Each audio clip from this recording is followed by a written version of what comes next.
स्वागत है आपका इस खास पेशकश में। और नया वित्त वर्ष शुरू हो चुका है और बहुत सारी उलझने हैं। दुनिया भर के बाजारों में बहुत उठापटक चल रही है, रोज नई नई खबरें हम लोग सुनते हैं।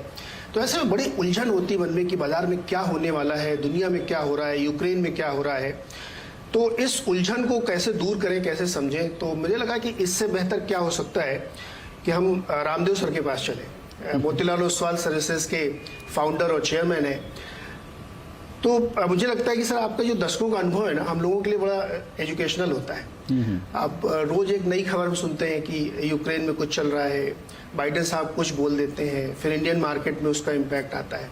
तो थोड़ा हमारे लोगों को समझाइए कि इस समय चल क्या रहा है पूरी दुनिया में। देखिए, दुनिया में अभी जो यूक्रेन वॉर है, रशिया यूक्रेन वॉर है, ये तो अनयूजुअल है। मतलब यानी once in decades it happens. अभी it is passing through that phase and I don't know how कितना लंबा चलेगा और कैसे चलेगा, कैसे ख़त्म होगा।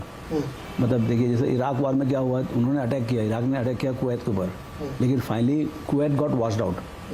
सो ये कैसे ख़त्म होगा, जब ख़त्म होगा तो ही समझ में आया ख़त्म हो गया। अच्छा, उसके लिए जब पहले दिन जब अटैक हुआ उसी दिन ही 5-7% बाजार गिर गया और पूरा रिस्क जो है ना प्राइस हो गया उस दिन, एक दिन में ही प्राइस हो गया। उसके बाद देखिए बाजार बहुत ज़्यादा गिरा नहीं, उसके बाद more less that was the bottom. उसके बाद फिर बाजार रिकवर हो गया। सो क्लियरली जो रिस्क है ये रशियन वॉर का, वो प्राइसिंग हो गया है। और दूसरा ये है कि इस टाइप के रिस्क बाजार में आते रहते हैं। मतलब यानी कोई कारण से, चाहे वो फेड रेट हाइक हो, चाहे ये वॉर का हो, या यहाँ पर इलेक्शन का हो, या कोविड आ गया हो। कोविड बड़ा था, इससे बहुत बड़ा था, 2 साल पहले इतना बड़ा एक। तो ये रिस्क एसेट क्लास है, मतलब इक्विटी रिस्क एसेट क्लास। तो जो रिस्क दिखता नहीं लोगों को, जो नहीं दिखता वही रिस्क है। जो दिखता वो रिस्क नहीं है। मतलब आप फेड का भाव बढ़ेगा, ये वो रिस्क नहीं है। The real risk is which you can't see. So उसी के लिए क्या है कि to take care of the risk you have to purchase at margin, with margin of safety. 10 का चीज़ आपको 8 में खरीदना चाहिए या 7 में खरीदना चाहिए। जितना आप नीचे खरीदेंगे उतना आपके पास रिस्क के लिए कुशन है। आप मतलब उतना गिर जाएगा तो भी आप घाटे में रहेंगे। तो वो चीज़ जो है, मतलब you can only cushion it with in investing, you can cushion it with discipline of margin of safety. तो ये बड़ी मार्जिन से। अच्छा सर, ये जो बहुत सारे सैंक्शंस लगा दिए अमेरिका ने, उसकी वजह से पूरी दुनिया में असर पड़ रहा है, इन्फ्लेशन बढ़ रहा है, कमोडिटी प्राइसेस बहुत भाग रहे हैं। तो इसका क्या असर होगा लोगों के ऊपर? तो इसका इफेक्ट तो बहुत ज़्यादा पड़ने वाला है, क्योंकि इन्फ्लेशन ही तो था ही। मतलब 2 साल से बहुत ज़्यादा अनलिमिटेड प्रिंटिंग चल रहा था world wide. All coordinated, all the central bankers coordinated, they were printing and they printed lot of money. तो 7-8 ट्रिलियन डॉलर तो यूएस ने प्रिंट कर दिया है। बाकी यूरोप ने कितना प्रिंट नहीं किया नहीं मालूम, चाइना, जापान, इंडिया सब ने प्रिंट किया है। अब इतना प्रिंट किया। अच्छा, दूसरा उसके बाद क्या मार्केट्स ने क्या किया, मार्केट से US markets were about 25 trillion dollar in market cap, वो हो गया 50 ट्रिलियन डॉलर। तो आपने तो ₹1 प्रिंट किया, बाजार ने 4 रुपये प्रिंट कर दिया। So there is a money all over. हमें द कंज्यूमर के पॉकेट में इतना ज़्यादा पैसा है, and they have also not spend because they have not travelled, they have not spend for 2 years. So there is acute, मतलब there is a massive demand for all the consumer products and services. उसी कारण देखिए all the exporting nations, India, China, Korea, they have boom in exports of all the consumer products to the Europe and America. तो ये अभी कैसे मतलब like now this is where the Fed का role comes कि how do you kill the demand or contain the demand. Supply तो बढ़ेगी जब बढ़ेगी, लेकिन डिमांड आपको मैनेज करना, because that is the inflationary pressure. तो ये अब ये सब होना था अभी, लेकिन ये वार आ गया। तो अच्छा, अब वार आने से क्या, देखिए central bankers are the biggest magician. एक बात जानकारी, भगवान से बड़े तो यही है सेंट्रल बैंकर्स। वो जो कर सकते हैं कोई नहीं कर सकता है। अब उनके हाथ भी बंधे हुए हैं, क्योंकि उन्होंने छाप दिया जितना छापने का था बिकॉज ऑफ द वार। अब एक ही काम कर सकते हैं कि भाई जो लिक्विडिटी उन्होंने प्रिंट किया है वो लिक्विडिटी वापस निकालना बाजार से। जो मतलब जो टाइटनिंग है, हाँ, जो बहुत ज़्यादा पैसे डाल दिए। अभी देखिए बाई चांस वार नहीं हुआ था तो definitely they would have been very quick in removing the liquidity and making it expensive in the market place. So वो चीज़ वो मेरे ख्याल से थोड़ा 4-6 महीना डिले करेंगे। तो इन्फ्लेशनरी प्रेशर जो है वो बढ़ते चले जाएगा। और आपका लॉजिस्टिक का प्रॉब्लम है, रॉ मटेरियल प्राइसेस आप देख ही रहे हैं क्या हो रहा है। सो मेरे को लगता है कि lot of companies they will suffer in the short run, they will make a inventory profit because they would have bought the raw material earlier. लेकिन आगे चल के Q1, Q2 में they will start hitting the margins. तो मतलब ये जो नए वित्त वर्ष की पहली तिमाही का रिजल्ट आएंगे उसमें मार्जिन हिट होते हुए दिखेंगे। हाँ, ये आपको कमेंट्री अभी मालूम पड़ेगा। ये जो अभी कमेंट्री में आ जाएगा। Q4 का रिजल्ट आएगा, उसमें सब एनालिस्ट लोग पूछेंगे भाई आपने तो ठीक है 10% कमा लिया, 12% कमा लिया, लेकिन आगे के लिए क्या है, तो वो बोलेंगे अभी 4% नीचे है, 5% नीचे है, ये सब बात आने वाली है। अच्छा सर, ये बताइए जो जैसे फेड बहुत चिंता कर रहा है, रोज एक कमेंट्री आती है कि हम हेफ्टी हाइक कर देंगे, हमारे यहाँ ऐसी चिंता कोई नहीं है। हाँ, हमारे यहाँ ऐसी कोई चिंता नहीं इन्फ्लेशन को लेकर के। चिंता सी, एक तो क्या है, Indian economy is already inflation economy, 5-6-7% inflation यहाँ पर नॉर्मल में चलता है, क्योंकि आपका 10 year paper is also trading at 7%, 6.8, 6.9, तो ऐसा इन्फ्लेशन कोई नई चीज़ नहीं है। लेकिन आप सोचिए जर्मनी, जहाँ पर मतलब पूरा यूरोप जो 2 साल पहले निगेटिव था, वहाँ पर डिफ्लेशन का प्रॉब्लम था कि कैसे भी करके उनका ऑब्जेक्टिव था सेंट्रल बैंक का 2% इन्फ्लेशन लेके आओ कैसे करके, और जापान 25 साल से ट्राई कर 2% इन्फ्लेशन लाने के लिए, वो वहाँ तक नहीं पहुँच पाए। यहाँ पर तो 5-6% तो मतलब मिनिमम टेम्परेचर रहता है।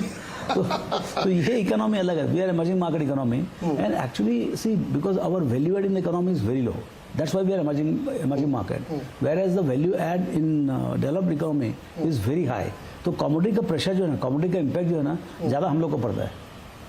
यू नो, गरीब कंट्री को, गरीब लोगों को, गरीब कंट्री में गरीब लोगों को सबसे ज़्यादा इफेक्ट पड़ेगा, और गरीब कंट्री में जो छोटी कंपनीज हैं, जो वीक कंपनीज हैं, उनको बहुत ज़्यादा डिस्प्रोपोर्शनेट इफेक्ट पड़ेगा। सो ये चीज़ जो है अभी समझना पड़ेगा कि Q4 का जो रिजल्ट आएगा उसके साथ जो कमेंट्री आएगी उसमें समझ में आएगा किस कंपनी को कितना मार पड़ा है, कितनी मार पड़ी। अच्छा सर, ये फिर एक सवाल मन में उठता है कि अगर ये प्रेशर आने वाला है, कमेंट्री में हमको पता लगेगा दुनिया भर में इन्फ्लेशन है, लेकिन हमारे बाजार पे देखिए ना, मतलब कोई चिंता के बादल दिखते ही नहीं। मतलब बाजार अलग चीज है। मतलब मैं देख रहा था 1 महीने में 11% निफ्टी चल गया, मतलब कोई दमदार, ये क्या है, मतलब इस चमत्कार है। देखिए 2 साल से जो है ना, देखिए जनवरी 20 से चालू हुआ है inclusive expansion of Indian capital market, thanks to COVID. आपका जो डिजिटल ऑनबोर्डिंग हुआ है उससे रिटेल का एक्सपांशन बहुत जोर से हुआ है। तो उससे क्या हुआ है, अभी देखिए 2 साल में करीब 50 मिलियन न्यू कस्टमर्स आ गए on the back of 40। So on 1 January 20 there were 40 million demat accounts, now it is 90 million, and the additions are at 3.5 million per month.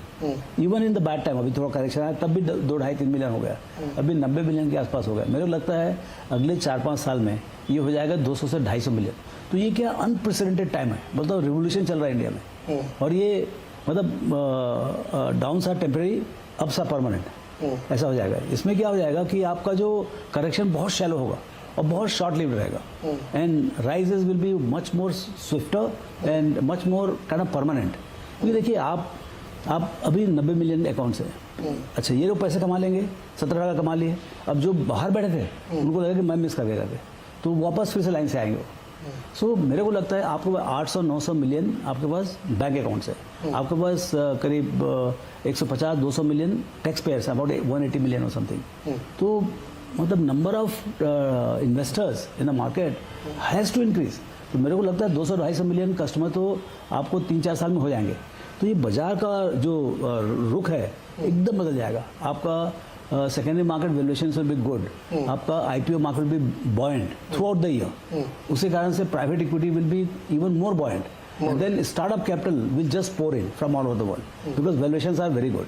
अब you can keep fighting whether this valuation is right और not, but this is what is there right now because more money is chasing the same number of stocks और same companies. तो एक investor क्रांति की पूरी तस्वीर बन गई, और जिस तरह से रोज लोग आ रहे हैं, थैंक्स टू आप लोग, जो मतलब इतना पैसा आ रहा है फंड्स के, डोमेस्टिक फंड, उन्होंने एफआईआई एकदम आउटपेस कर दिया था। आप रोज बेचिए, कोई दिक्कत नहीं है, हम रोज खरीदे। अच्छा सर, इससे पहले कि मैं और इसको डिटेलिंग में करूँ, एक बड़ी घटना हुई फाइनेंशियल सेक्टर में, और बहुत हमारे जो कहते हैं इकोनॉमी बढ़ेगी तो फाइनेंशियल सेक्टर बढ़ेगा। तो कल HDFC बैंक और HDFC का मर्जर का ऐलान हो गया।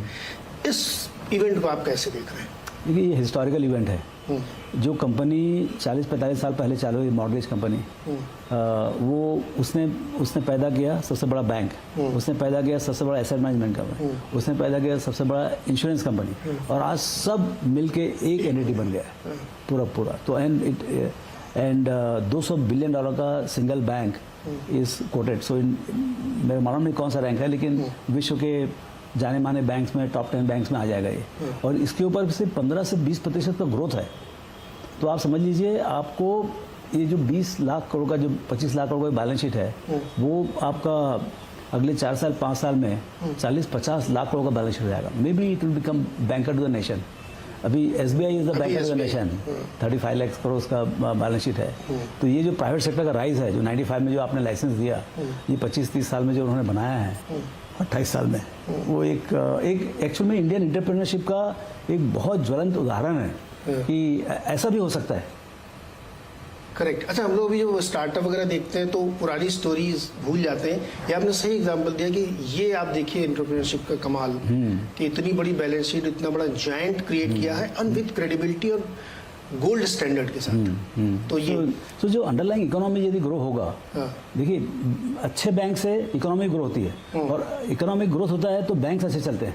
क्योंकि आप फंड किसको करोगे यदि मान लो इकोनॉमी चल रही तो, और इकोनॉमी चलेगी कैसे यदि आप लैंडिंग नहीं करोगे तो क्या होगा? देखिए आपका $3 ट्रिलियन अभी है, अभी आप समझ लीजिए 7-8-9 साल में 3 से 6 ट्रिलियन होगा। तो जो आपका जो डबलिंग ऑफ द इकोनॉमी है उसमें जो क्रेडिट इंटेंसिटी है that is going to significantly higher. तो आपको समझिए आपको 200 लाख करोड़ का क्रेडिट लिखने का है अगले 7-8-9 साल में, और बैंक है 4-5 ही बड़े। तो जो लीडरशिप है, जिस टाइप का ये लीडरशिप बैंक बनेगा उसमें स्केल एडवांटेज रहेगा, क्रॉस सेलिंग रहेगा, आपका cost of deposit will be lower, brand equity will be significantly higher and worldwide you will be known. So मेरे ख्याल से बहुत सारे बेनिफिट है। अब सवाल ये है leadership should be able to encash on that opportunity. Opportunity clearly है, अपॉर्चुनिटी तो है क्योंकि क्लियरली कंपटीशन में क्या you are at 20%, 18%, 20%, second one is at 6-7%, तो गैप बहुत ज़्यादा है। दूसरा बाजू में SBI, but that is a PSU bank, so competition with PSU private sector is tough. So मुझे लगता है कि it's a unique opportunity and मुझे लगता है इससे काफ़ी दूसरे बैंक्स को ये मिलेगा कि भाई हम भी थोड़ा स्केल अप करें, लेट्स कम टुगेदर। तो मतलब आपको लगता है कि और ज़्यादा कंसल्टेशन होगा, लगता है मुझे कंसल्टेशन होगा। अभी देखना चाहिए कि इतने बड़े स्केल में फ़ायदा क्या क्या होता है, कि बताया कंज्यूमर का बिहेवियर कैसे होता है, कंपटीशन कैसे शेप अप होता है। जैसे मॉर्गेजेस हैं तो किंग ऑफ मॉर्गेजेस हैं, सो किंग ऑफ मॉर्गेजेस हैं, इनके पास लाइबिलिटी भी सस्ता हो गया, इनका इंटरमीडिएशन कॉस्ट भी कम है, और अपॉर्चुनिटी साइज भी बहुत बड़ी है और लंबी अपॉर्चुनिटी है, 7-7, 10 साल ले देते हैं। तो अभी कैसे बैंक बनेगा कि will it become one of the world's most coveted mortgage bank, you know, जहाँ पर से बताया आपको घर के लिए रहने का तो आप वहीं जाएँ। जो पूरा इस समय का हमारा इकोसिस्टम है उसमें आपने 2-3 चीज़ हाईलाइट की कि एक इन्फ्लेशन वाला है, एक क्रूड वाला है, थोड़ा वैल्यूएशन वाला है।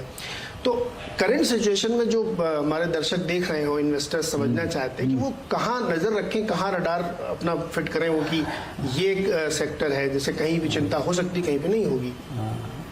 देखिए एक तो फाइनेंशियल सेक्टर जो है जहाँ जहाँ पिटाई हुई है 2-3 साल में, वहीं आपको अपॉर्चुनिटी मिलेगा, क्योंकि जो अच्छे चले हुए हैं उनके तो करेक्शन के टाइम है। मतलब यदि आप 2-3 साल के हिसाब से देखें तो banking financial services they have suffered because of COVID, because of bad loans, whatever they have suffered, so they are going to emerge. अभी उनके पास सब कुछ सही है, मतलब यानी क्रेडिट भी वापस आ रहा है, क्रेडिट कॉस्ट भी नीचे है, इकोनॉमी भी ग्रोथ पैथ में है, तो हर तरीके से, और वैल्यूएशन भी सही है। खास बात तो ये सबसे बात तो वैल्यूएशन सही है। सिर्फ बाजार थोड़ा महंगा तो है ज़रूर, आज जो 22, 23, 24 का P मल्टीपल है उसमें बाजार महंगा है थोड़ा। मतलब जो हमारे हिसाब से जो हमने 25 साल 30 साल में जो बाजार में देखा है तो उसमें किसी हिसाब से एट एग्रीगेट लेवल मार्केट सस्ता है, ऐसा तो है नहीं। लेकिन अब भाई जैसा है वैसा है, मतलब मुंबई में फ्लैट सस्ते नहीं मिलते, कभी नहीं मिलते हैं, लेकिन फिर भी आपको फ्लैट खरीदना पड़ता है, उस टाइप का थोड़ा हालत है। तो आपको ये देखने का है कि भाई कहाँ से, लेकिन ये बाजार भी ऐसा है जहाँ पर आपको 10 का चीज़ 5-6 में मिलता है। सवाल ये है कि you should be able to see that, बड़े बड़े ट्रेंड्स आएंगे और बहुत मतलब जो ट्रेंड्स हैं, इंडस्ट्री ट्रेंड्स हैं, वो भी बहुत इंटेंस हैं। मतलब लाइक अब जैसे ऑयल, अब देखिए लास्ट ईयर सेटलमेंट हुआ, आई थिंक 2 साल पहले $-35 में सेटलमेंट हुआ था, स्टोरेज कॉस्ट देनी पड़ी। हाँ, और आज देखिए $110-120 में तेल नहीं मिल रहा आपको, क्राइसिस, एनर्जी क्राइसिस है। तो ये जो है ESG है, पूरा कंसेप्ट जो है is come to the head in the sense that ये कैसे प्रैक्टिस करोगे आप, जहाँ पर एनर्जी नाउ इतना बड़ा because of this war, suddenly there is a vacuum of energy supply, so you go back to your traditional sources. So whether going back to the traditional sources, are they ESG compliant and what will you do with that? So will the investment again come back to the traditional source of energy like coal, oil, gas, सब में वापस investment आएगा क्या? तो ये सब चीज़ जो है काफ़ी, मतलब अपन आगे जाएंगे तो समझ में आएगा, and these things can give you opportunities. तो सर ये आपने बड़ी अच्छी बात की, जो क्रूड ऑयल से रिलेटेड ये पूरा एनर्जी बास्केट आप देख लें, उसमें कोयला भी ले आइए, गैस भी ले आइए। तो ये जो पूरा सेक्टर है अपने भारत का, खास तौर पर इसके मतलब हाथ पर बंधे रहते हैं सब सरकारी कंपनियां, तो एकदम बांध दिए फिर अब आप परफॉर्म करके दिखाइए, और सब बहुत ही सस्ते वैल्यूएशन पे अवेलेबल है। तो क्या इस सेक्टर में एनर्जी एज ए होल लोगों को नजर रखनी चाहिए? पक्का रखनी चाहिए, पक्की रखनी चाहिए। एंड पर्टिकुलरली फिर अनपॉपुलर, कोई उसको कोई मतलब कोई माई बाप नहीं, मतलब समझिए ऐसा हालत है। मतलब सब सिंगल डिजिट पी मल्टीपल हैं, 7%, 8% आरओई सॉरी डिविडेंड यील्ड है, और सब जगह मतलब आग लगी हुई मतलब उनके अंडरलाइंग प्रोडक्ट्स में, and they are monopolistic and all. So I think definitely one should keep in mind these stocks. वो थ्रेट नहीं कि वो बहुत क्लीन एनर्जी की तरफ जाएंगे, ग्रीन एनर्जी की तरफ जाएंगे। उसी तरह जा रहे थे, इस काम तो ये हालत हुआ ना। सर वही तो बात बोल रहा हूँ मैं आपको। ये दुनिया जो है मतलब इसी देखिए, कल जाके मान लो सब बोलते कि सब कुछ शांत है, कुछ लड़ाई झगड़ा नहीं है, energy is back to pavilion and there is excess of oil, there is excess of everything, and now the oil crashes down to $40-50, then हम जो बोल रहे हैं सब गलत हो जाएगा। तो उसी यहाँ से क्या है, ये सब बाजार जो है ना मतलब इतना एक्सट्रीम में चल रहा है। सर अभी मुझे याद आया आपकी बात से कि चाइना ने एकदम क्रैक डाउन कर दिया कि मुझे ये पॉल्यूशन वाली इंडस्ट्री नहीं चाहिए, ऑस्ट्रेलिया से कोल नहीं लेंगे, और उसके बाद फिर लेने लगे। समझ आएगी यहाँ से क्या है कि अभी ये जो rules of doing business is little up and down right now. So उसी कारण से ये क्या बिग पिक्चर में उतना समझ में नहीं आएगा, आपको कंपनी लेके समझना पड़ेगा, एक एक कंपनी के पास बैठना पड़ेगा कि भाई आपका रॉ मटेरियल क्या है, आपका कन्वर्जन क्या है, आपका कितना प्राइसिंग पावर है, कहाँ कहाँ आप भेजते हैं, तो वो सब समझना पड़ेगा। और फिर देन आप देखेंगे भाई इस इंटरप्रेन्योर में कितना दम है कि भाई जो एडवर्सिटी है उसको ओवरकम करके कितना आगे बढ़ेगा। क्योंकि देखिए ये सब टेम्परेरी चीज़ें हैं, 1-2 साल रहती हैं, उसके बाद सब कुछ समय सबसे बड़ा बलवान है, समय से जो है सब कुछ ठीक हो जाता है। तो अगर मान लो वो 2 हिस्सों में बांटेंगे, एक मैन्युफैक्चरिंग मान लें और एक सर्विस मान लें, तो करंट सिनेरियो में बेटर प्लेस कौन है? मैं किसको एग्जांपल बताता हूँ, एक नाम नहीं ले रहा हूँ मैं, आप क्योंकि आप नहीं चाहते होंगे। तो एक कमोडिटी कंपनी है जो बहुत लीडिंग कंपनी है नॉन फेरस मेटल की, उसने एक टेक्नोलॉजी कंपनी को पिछले 6 महीने में बीट कर दिया रिटर्न के मामले में। तो क्या ऐसा कुछ है रहा कि जो इस तरह की कंपनीज है वो बहुत अट्रैक्टिव दिख रही हैं, या मैन्युफैक्चरिंग सर्विस में आप बांटना चाहें? सी फंडामेंटली अभी जो डिस्ट्रप्शंस हुए हैं उसमें मैन्युफैक्चरिंग में ज़्यादा मार पड़ेगा, क्योंकि आपको ये नहीं मालूम है कि see manufacturing means you are using materials, where services means you are using basically employees, rest all is technology और बड़ा सर्विसेज मीन्स सर्विसेज। तो उसमें क्या है, उतना रॉ मटेरियल कॉस्ट इंटेंसिटी नहीं है, your raw material is the employ cost. यहाँ पर क्या होता है कि आपको जैसे आप ऑटोमोटिव है तो 70% आपका 70-72% आपका सब physical raw material, aluminium, nickel and steel and rubber and those kind of things are required. अब उस सब में किसी में 30% बढ़ गया, किसी में 50% बढ़ गया, but consumer is not willing to pay that price. I mean you can pass on only 5%, 7%, 10%, उसके बाद ग्रोथ खत्म हो जाता है, and then the volumes will come down, then your cost absorptions don't happen, your current margins are dependent on growing volume of 7-10%, so that you can spread your cost every year, and that's what gives you the margin. लेकिन यदि आपका volume actually नीचे जाता है तो cost absorption will not happen, so margins will get hit. तो ये मतलब बहुत दुविधा है, मतलब ये अंतर्द्वंद है कि भाई आप कैसे मतलब ये जो इन्फ्लेशन है, जो कॉम्पिटिटिव जो इन्फ्लेशन है, is it temporary? First thing is it temporary? अब कौन बोलेगा कि टेम्पररी है, क्योंकि ये जैसे वॉर है, अभी लोगों को लगता था 1 हफ्ते में खत्म हो जाएगा वार, तो 6 सप्ताह हो गए। यदि मान लो ये ऐसे हो गया, मतलब now we have to like Covid, we have to learn to live with this. 1-2 साल चल गया सर, फिर तो मतलब कहानी अलग बनेगी ना, कहानी अलग बनेगी। और कहते भी कमोडिटी का साइकिल लंबा चलता है या सो जब बोले वो लोग तो ये नहीं मानता कि वार होने वाला है। हाँ। लेकिन तो बिल्कुल ये अच्छा सर, ये जो जिक्र में निकल के आया कि ऑटो सेक्टर हमारा जो है वो एक दुविधा किस दौर से गुजर रहा है।